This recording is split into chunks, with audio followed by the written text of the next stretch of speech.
ಆತ್ಮೀಯ ಬಂಧುಗಳೇ, ಶ್ರೀರಾಮಚರಿತ ಮಾನಸ ಸುಂದರಕಾಂಡ ಇದರಿಂದ ಇವತ್ತು ಚೌಪಾಯಿಗಳು ಮತ್ತು ದೋಹೆಯನ್ನು ತಿಳ್ಕೊಳ್ಳೋಣ.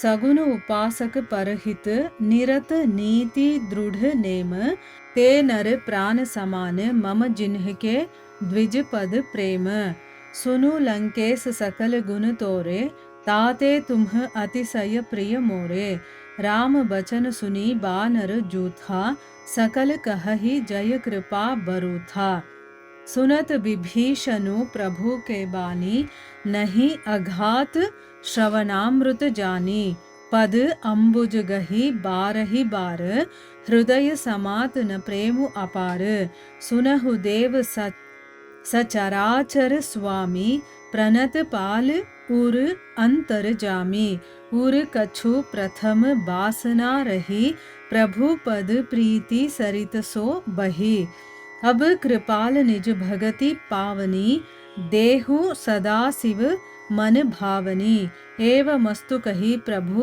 रणधीरा मागा तुरत सिंधु कर नीरा जदपि सखा तव इच्छा नाही मोर दरसु अमोघ जग माही अस कही राम तिलक तेही सारा सुमन बृष्टि नभ भई अपाರ.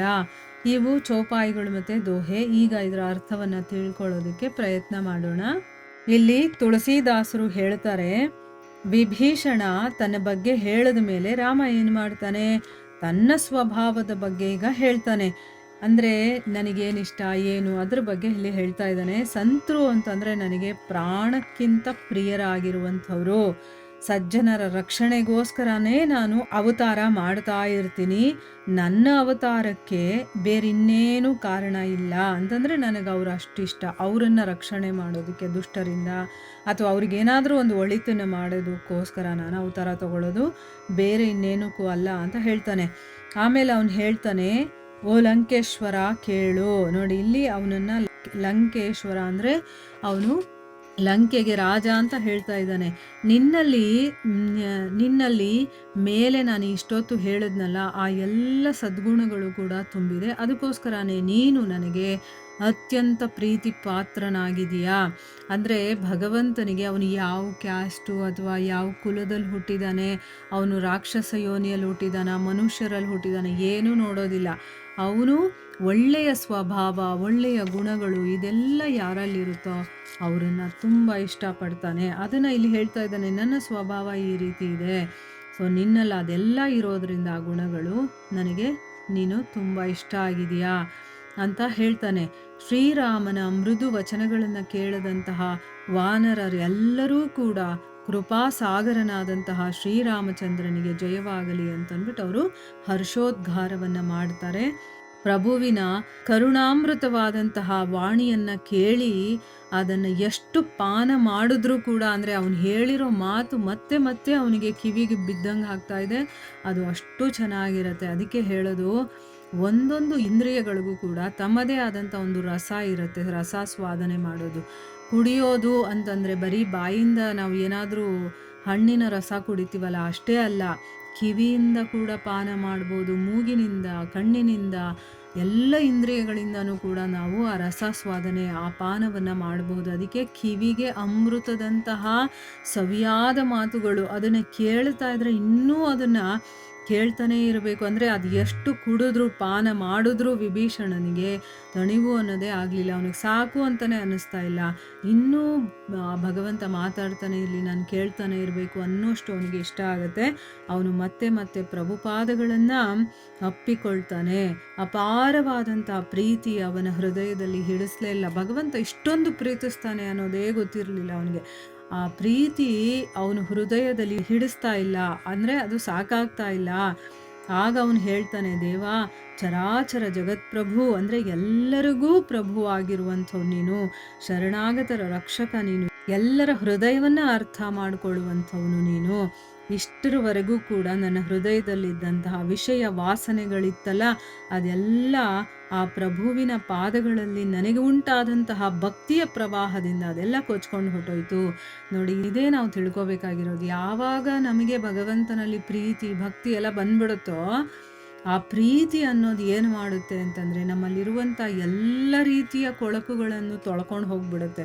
ಆದರೆ ಆ ಪ್ರೀತಿ ಬರೋದಿದೆಯಲ್ಲ ಅದೇ ಇಂಪಾರ್ಟೆಂಟ್. ಅದನ್ನೊಂದನ್ನು ನಾವು ಮಾಡ್ತಾ ಇಲ್ಲ. ನಮ್ಮ ತೃಪ್ತಿಗೆ ಏನು ಬೇಕೋ ಅದು ಮಾಡ್ಕೊಳ್ತಾ ಇದ್ದೀವಿ. ಏನೇನೋ ಮಾಡ್ತಿದ್ದೀವಿ ಇಲ್ಲ ಅಂತಲ್ಲ.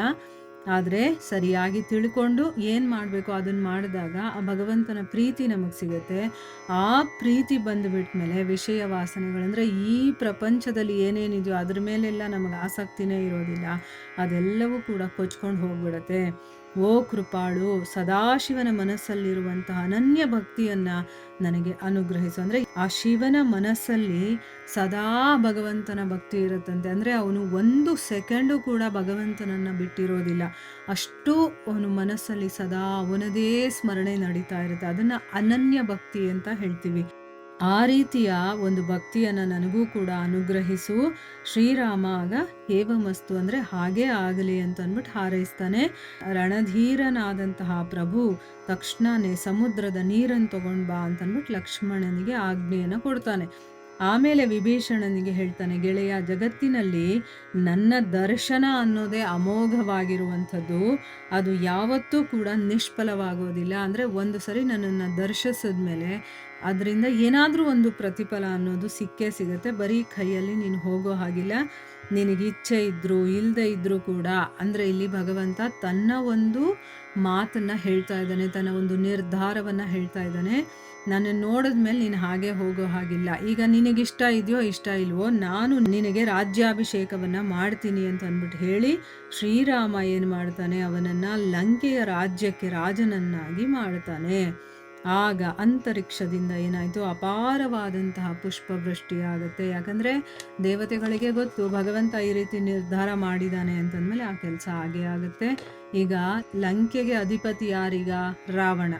ಇಲ್ಲಿ ರಾಮ ಈಗ ವಿಭೀಷಣನಿಗೆ ಲಂಕಾಧೀಶನಾಗಿ ರಾಜ್ಯಾಭಿಷೇಕವನ್ನು ಮಾಡ್ತೀನಿ ಅಂತ ಹೇಳಿದ್ನಲ್ವ, ಆಗ ಅದು ನಡೆಯುತ್ತೆ ಅನ್ನೋದು ದೇವತೆಗಳಿಗೆ ಗೊತ್ತು. ಅದಕ್ಕೆ ಅವ್ರಿಗೆಲ್ಲರಿಗೂ ಕೂಡ ತುಂಬ ಸಂತೋಷ ಆಗಿ ಪುಷ್ಪಮಳೆಯನ್ನು ಸುರಿಸ್ತಾರೆ.